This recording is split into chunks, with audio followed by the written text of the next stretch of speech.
بسم اللہ الرحمن الرحیم۔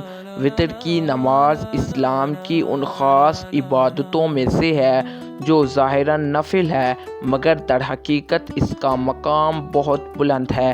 یہ نماز عشاء کے بعد اور فجر سے پہلے ادا کی جاتی ہے۔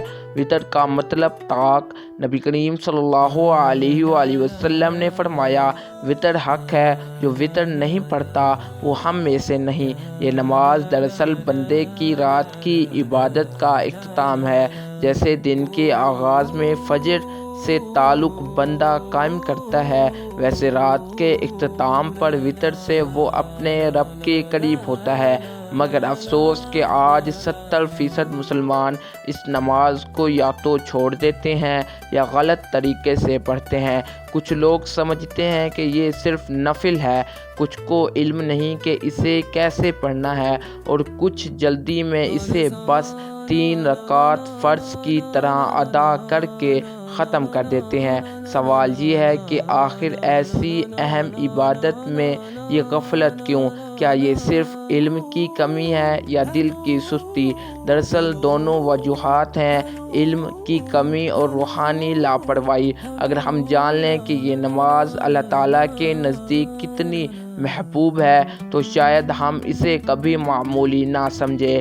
وتر کی نماز نبی کریم صلی اللہ علیہ وآلہ وسلم کی سب سے پسندیدہ عبادتوں میں سے تھی۔ حضرت عائشہ رضی اللہ تعالیٰ عنہ فرماتی ہیں، نبی کریم صلی اللہ علیہ وآلہ وسلم کبھی وتر کو ترک نہیں کرتے تھے، سفر میں بھی نہیں۔ یہ عبادت اس نماز کی عظمت کو ظاہر کرتی ہے۔ دنیا کے کام رک سکتے ہیں، سفر کی مشقت ہو سکتی ہے، لیکن رسول اکرم صلی اللہ علیہ وآلہ وسلم نے کبھی وتر کو نہیں چھوڑا۔ اس سے معلوم ہوتا ہے کہ یہ نماز مومن کی پہچان ہے۔ وتر کی نماز گویا بندے کا اللہ تعالیٰ سے رات کا وعدہ ہے۔ حدیث میں آتا ہے کہ اللہ تعالیٰ رات کے آخری حصے میں آسمان دنیا پر نزول فرماتا ہے اور پکار کر کہتا ہے، کون ہے جو مجھ سے مانگے کہ میں اسے دوں؟ کون ہے جو مجھ سے مغفرت چاہے کہ میں اسے بخش دوں؟ اور یہی وہ وقت ہے جب بندہ وتر پڑھ کر اپنے رب کے سامنے ہاتھ پھیلاتا ہے۔ نبی کریم صلی اللہ علیہ وآلہ وسلم نے فرمایا، اے اہل قرآن، وتر پڑھا کرو کیونکہ وتر اللہ تعالیٰ کو پسند ہے۔ یہ نماز صرف طاق رکعت نہیں بلکہ بندے کی محبت اور وفاداری کی علامت ہے۔ جب سب سو جاتے ہیں اور اٹھ کر اللہ تعالیٰ کے حضور کھڑا ہوتا ہے، دنیا کی نظر میں یہ چھوٹی سی نماز ہے مگر رب کے ہاں اس کا مقام بہت بڑا ہے۔ علماء فرماتے ہیں کہ وتر مومن کے ایمان کی علامت ہے۔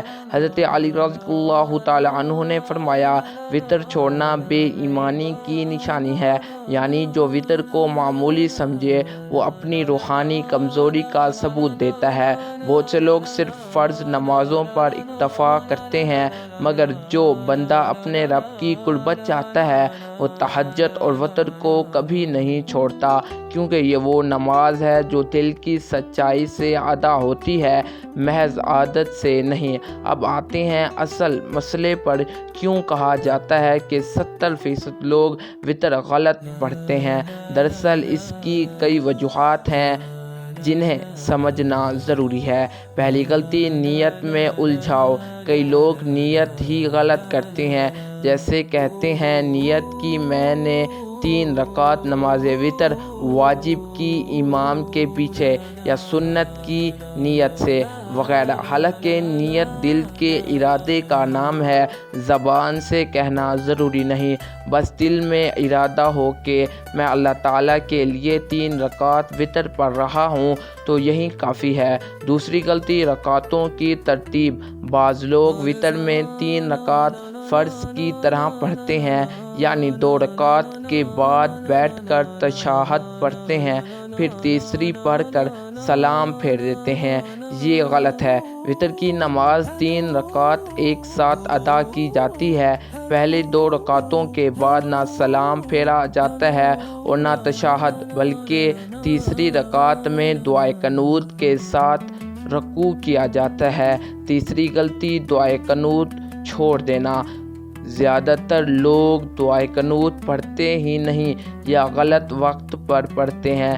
یاد رکھیں، دعائے قنوت تیسری رکعت کے رکوع سے پہلے پڑھنی چاہیے۔ نبی کریم صلی اللہ علیہ وآلہ وسلم نے خود اسی طرح پڑھا، اور اگر دعائے قنوت یاد نہیں تو یہ دعا پڑھ لے، اللہم اغفر لی 3 دفعہ۔ یہ محض دعا بھی سنت سے ثابت ہے۔ چوتھی غلطی، جلد بازی۔ کچھ لوگ وتر کو بس پورا کرنے کے لیے پڑھتے ہیں، نہ خشوع و خضوع، نہ دھیان، جلدی جلدی رکوع و سجود۔ یاد رکھیں، یہ نماز رات کے آخری حصے میں رب سے ملاقات ہے، اس میں جلدی کرنا بے ادبی ہے۔ 5ویں غلطی، وتر کو چھوڑ دینا۔ کئی لوگ تھک، نیند یا سستی کی وجہ سے وتر چھوڑ دیتے ہیں۔ نبی کریم صلی اللہ علیہ وآلہ وسلم نے فرمایا، وتر کو نہ چھوڑو، چاہے تم اونٹوں کے پیچھے دوڑ رہے ہو۔ حل اور درست طریقہ کون سا ہے؟ نمبر 1، نیت دل میں کریں، زبان سے کہنا ضروری نہیں۔ نمبر 2، 3 رکعت ایک ساتھ پڑھیں، 2 کے بعد نہ بیٹھیں۔ تیسری رکعت میں سورۃ الفاتحہ کے بعد کوئی بھی سورت پڑھ لیں۔ چوتھی غلطی، پھر ہاتھ اٹھا کر دعائے قنوت پڑھیں۔ 5ویں، رکوع کریں، پھر سجدہ، پھر آخری تشہد، پھر سلام۔ اگر کبھی نیند سے آنکھ نہ کھلے اور وتر رہ جائے تو فجر کے بعد 2 رکعت نفل پڑھ لیں۔ یہ نبی کریم صلی اللہ علیہ وآلہ وسلم سے ثابت ہے۔ پہلا سبق، ایمان کا معیار۔ وتر اس بات کی علامت ہے کہ بندہ اپنی عبادت کو محض فرض تک محدود نہیں رکھتا، بلکہ اپنے رب کے لیے اضافی عبادت کا شوق رکھتا ہے۔ یہ شوق ایمان کی علامت ہے۔ دوسرا سبق، رات کی روحانی طاقت۔ وتر وہ لمحہ ہے جب دل دنیا سے آزاد ہو جاتا ہے، جب سب سو رہے ہوتے ہیں، بندہ اپنے رب سے راز و نیاز کرتا ہے۔ یہی لمحات روح کو جلا دیتے ہیں، گناہوں کو دھو دیتے ہیں اور دل کو سکون عطا کرتے ہیں۔ تیسرا سبق، اللہ تعالیٰ کے ساتھ تعلق۔ اللہ تعالیٰ وتر کو پسند کرتا ہے کیونکہ وہ خود وتر ہے، یعنی واحد بے حد۔ مثال، بندہ جب طاق رکعتوں سے نماز ختم کرتا ہے تو دراصل اپنے رب کی وحدانیت کو یاد کرتا ہے۔